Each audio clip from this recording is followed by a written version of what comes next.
Most of what humans ever did, gone. Not locked in some secret vault, not buried under a classified government building, just gone. The conversations people had vanished. The wooden tools they built rotted away. The campsites they set up along ancient shorelines, those shorelines are underwater now. Entire languages died without leaving behind a single sentence. What we call human history isn't the full story. It's just the part that survived. Here's a way to think about it. Imagine a book, 300,000 pages long. One page for every year Homo sapiens has been walking this planet. Now, writing only shows up in the last few thousand pages, and even those, mostly about kings, taxes, wars, and whatever the people in charge decided was worth keeping. The rest of the book? Scattered teeth, broken stones, charcoal, footprints, pollen, bones that geology didn't destroy. That's it. And then we, historians, archaeologists, scientists, we take those scraps and arrange them into a neat, continuous story. It looks complete because museums use clean labels and confident captions, but it's not even close. Let's get something straight first. There's a difference between the past and history. The past is everything that happened. History is what we've been able to reconstruct from evidence. Those are not the same thing. For most of our 300,000-year existence, nobody was writing anything down.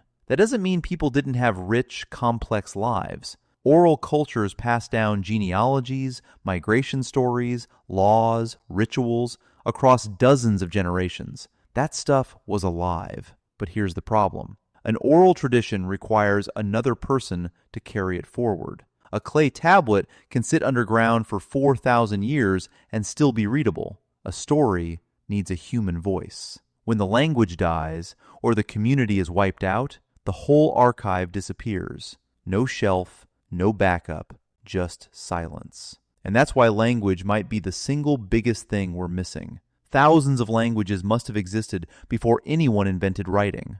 Most left zero trace. A tiny Ice Age community could lose their entire tongue, every word, every metaphor, every weird inside joke after one epidemic, one forced migration, one generation that grew up speaking something else.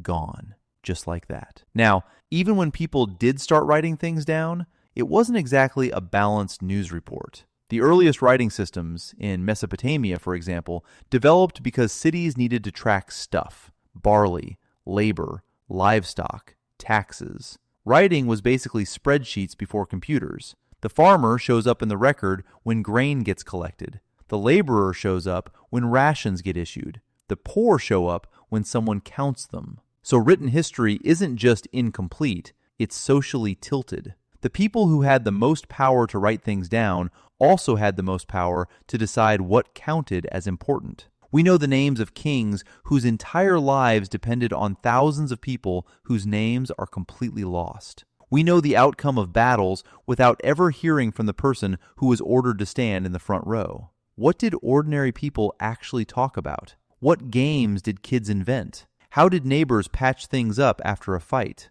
What did someone actually believe privately while performing the official religion in public? We just don't know. And that's one of the biggest missing pieces of human history, everyday life. Here's another layer. Even physical stuff doesn't survive equally. It's called preservation bias, and it's kind of a big deal. Stone survives. Pottery survives after it breaks. Teeth are basically indestructible, but wood, rope, leather, baskets, clothing, plant-based food, in most environments, that stuff just rots. So we end up with this lopsided picture. A community might have owned 100 wooden and fiber objects for every single stone tool, but 40,000 years later, only the stones are left. And suddenly, we're calling it the Stone Age, like everyone spent their days admiring rocks in the nude. Those missing technologies could have included boats, fishing nets, traps, fitted clothing, complex containers, medicines, things that required serious skill and knowledge to make. A scrap of ancient rope tells us there was an entire manufacturing system behind it. Most ropes didn't survive. That doesn't mean the technology was rare, it just means wrought was efficient. Tropical regions are hit especially hard. Warm, wet environments break down organic material fast. Ancient DNA also preserves poorly in heat.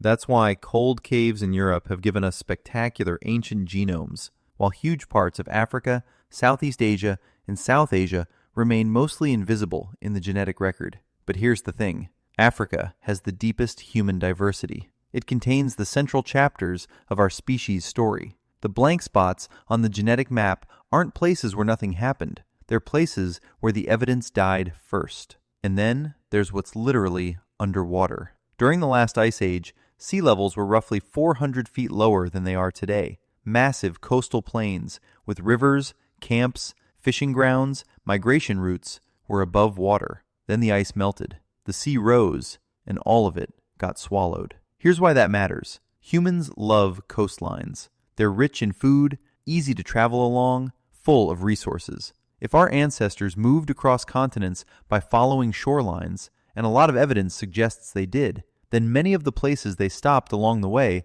are now sitting kilometers offshore, buried under sediment and salt water. An entire migration route can vanish, while its destination stays occupied. It's like trying to reconstruct a road trip after every highway gets flooded, and all you've got left is the hotel at the end. Some history didn't disappear by accident. Some of it was deliberately erased. Conquerors destroyed monuments. Governments burned documents. Colonial powers renamed landscapes and dismissed indigenous knowledge as folklore instead of evidence. Victors rewrote the story. Archives got buried, suppressed, or just neglected. And looting made things worse. When an object gets ripped out of the ground without recording its exact location, surrounding materials, and context, it loses most of its explanatory power. A stolen tablet might still contain words, but a stolen tool has been separated from its sentence. Even disease is mostly missing from the record.